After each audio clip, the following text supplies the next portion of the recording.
My cousin is infertile, so my aunt is demanding that I hand over my firstborn to her daughter because she is more religious than me, and says that I can always pop out another if I feel like it. Posted by you/Xeverlibear.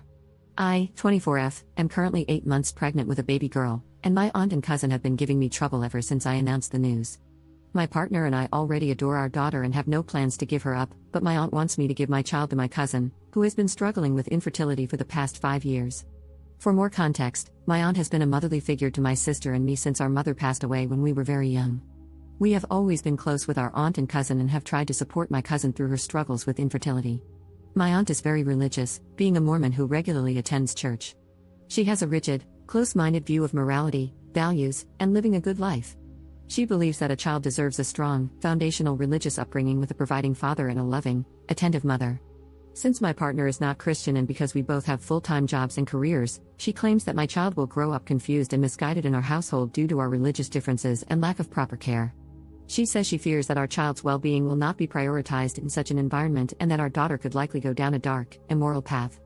According to her, my cousin, who works part-time from home, and her husband are far better equipped to provide my child with a loving home and strong religious values. I have blocked both my aunt and cousin on most forms of communication and moved to a new home, where they do not know the address. My partner and I also had a private wedding ceremony so they cannot interfere with my medical decisions. Of the two, my aunt has been more aggressive. She once showed up at my old apartment to argue with me about the situation. In a fake, pleasant tone, she tried to persuade me to join her at a cafe near her church to talk about the baby, even after I told her there was nothing to discuss and that I was keeping my child. I had to inform the apartment manager and hide until she left, which took about half an hour. My aunt has even recruited her church friends, who sometimes send me hostile text messages and voicemails. My cousin, on the other hand, has been quieter toward me but is struggling with depression and trauma after losing her baby girl last year in a stillbirth following preterm labor at 30 weeks. She has been posting on social media and joining motherhood-related groups, but I've heard through gossip that she has been banned from many of these groups due to harassing young mothers and widows for their babies. She is reportedly desperate to fix her family by getting a baby and has apparently said she is waiting for me to give birth so she can have my baby, whom she sees as a replacement for her late daughter. My aunt and cousin are convinced that I will be overwhelmed by the responsibilities of motherhood and will ultimately decide to let my cousin adopt my daughter. My aunt has even said that since we are family, it shouldn't be hard for me to give up my baby, adding that I could always have another child later, as I am still young and plan to attend grad school after working for a while. My cousin has expressed a desire to reconnect as we were before my pregnancy, but I have decided not to speak with her again until after I give birth. I want to minimize stress during my pregnancy. While I was once supportive of her infertility journey and generally liked her more than my aunt, her recent behavior has shocked me and made me fear for my safety. I am planning a big wedding celebration for next year. As my partner, I had a private ceremony this year. I am uncertain whether my cousin and aunt will be invited or even able to attend. I currently have strong family support from both sides, apart from those who are close to my aunt and cousin, but I don't know if that support will remain as strong in a year or what my relationship with them will look like at that time. I have been skipping family events where I know they will be present, but I don't want to miss out on gatherings and fun forever. I am unsure what the future holds with my aunt and cousin after my baby is born and the issues surrounding that. Any support would be greatly appreciated. Update 3 days later. This will be a small update. We contacted the local church leader and discussed the situation with my aunt and cousin, who are both active members. We spoke with him for a while. Initially, he dismissed my concerns as a personal conflict within the family and tried to refer us to counseling services.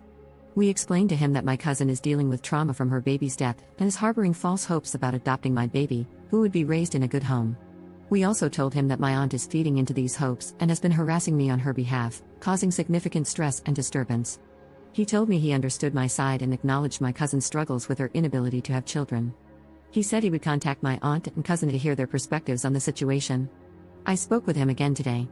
He mentioned that my aunt and cousin would like to speak with me and that they were concerned about my lack of communication with them, especially since I moved away. I explained to him that their behavior regarding my baby had influenced my decisions and pressed him for more details about what they had said. He informed me that my cousin had spoken with a church therapist and was exploring adoption to start a family, as her IVF treatments were unlikely to result in a pregnancy due to her condition. I emphasized to him that I was not giving up my baby and that my cousin was mistakenly believing otherwise. He said he understood and then began asking for personal details about how I was doing. Once again, he tried to arrange a meeting between me and my aunt and cousin and suggested counseling services. I told him I was not comfortable with that at the moment. He urged me to at least call my cousin once and said he would meet with my aunt on Sunday since I was too scared to handle it myself. Our call ended after that. I'll post any updates on what he says in the coming days under this post. Edit. I am not satisfied with his response and do not appreciate the pressure he is placing on me to reconnect with my aunt and cousin. While he says he understands my concerns, I feel he is being dismissive and is trying to force us to resolve our issues.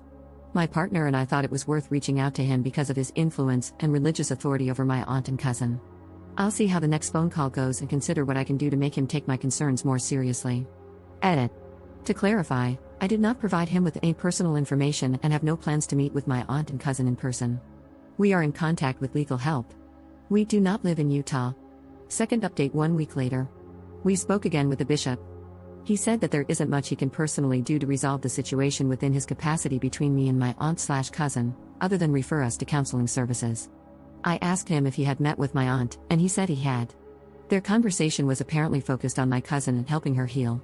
He told me that my cousin was also grieving the loss of communication with me and my sister, who hasn't been talking to her much anymore.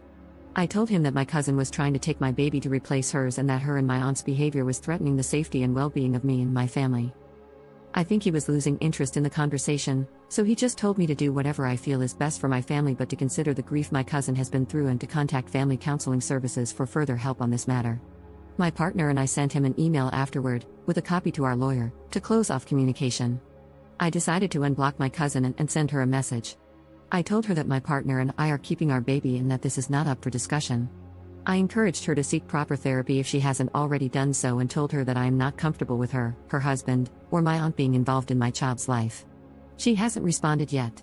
Regardless of what she says, our relationship will not return to what it was before, and she will not be a part of my child's life. Third update 5 months later. Here is the update everyone has been waiting for. I've been busy over the last few months with the birth of my baby and projects I've been working on as I recover and take care of my new baby.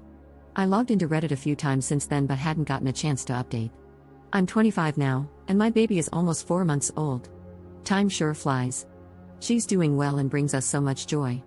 I love going on walks with her, and she's growing up so fast. I'm planning to go back to work soon, currently looking for a new job. Thank you all for your concern and well wishes, and I hope everyone is having a great time during the Thanksgiving holiday season. Now, for the update that everyone has been looking forward to, my cousin and aunt. Since my last update, my cousin and aunt went silent for a while, and my cousin didn't respond to my texts. In August, my aunt reached out to me through a new number and asked how I was and whether I'd had the baby yet. We talked. She was concerned about my and the baby's well-being, especially since I'd distanced myself from much of my family and had to leave my job. I asked about my cousin. She said they've been trying to adopt a baby through their church connections, but nothing has been successful so far, probably because they've just started. I asked if they had consulted with a proper adoption agency, but my aunt mentioned that my cousin's husband's past might become an issue, which I didn't know about. She then went on a rant about how the white birth rate is dropping and how people are actively denying themselves parenthood. Then, she asked if I still wanted my baby. I reaffirmed to her that I did want my baby, and she talked about how my cousin was getting old, though she's only in her early 30s, and how her nest is still empty.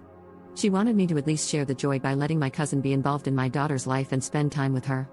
I told her that wouldn't be possible because of their past behavior. I fear my cousin would try to become her mother and let her delusions take over again. My aunt said my cousin was trying to improve and had received some church counseling. I still told her no. She then asked if I knew of anyone or any resources for adopting a baby. I told her I didn't and advised that my cousin and her husband should be careful and patient in their journey to parenthood. My aunt emphasized how important it was for my cousin and her husband to become parents because they deserve children by now, both for their own sake and for their reputation since everyone around them is reaching the parenthood milestone. She also asked about my future family plans and pushed me on when I get pregnant again or have my next child. She told me family planning was important, especially after this surprise pregnancy, and asked if they could be involved next time. As the call went on, more of her usual behavior surfaced, and I was getting tired of it. I wanted to end the call, but she ended it first because she had another activity.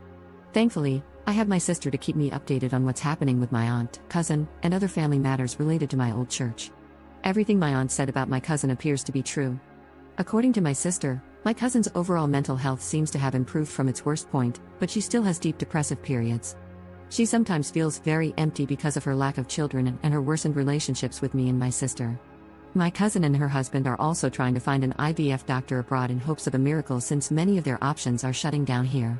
My cousin apparently still views my baby as something she lost, but she believes God will give her children soon and has been working on seeking forgiveness for her sins. We're skipping Thanksgiving with my side of the family in a few days for obvious reasons. I plan to return to the workforce soon, likely after the holidays. I've made all the necessary childcare arrangements with precautions, and the future is looking good overall. Again, thank you all for your support.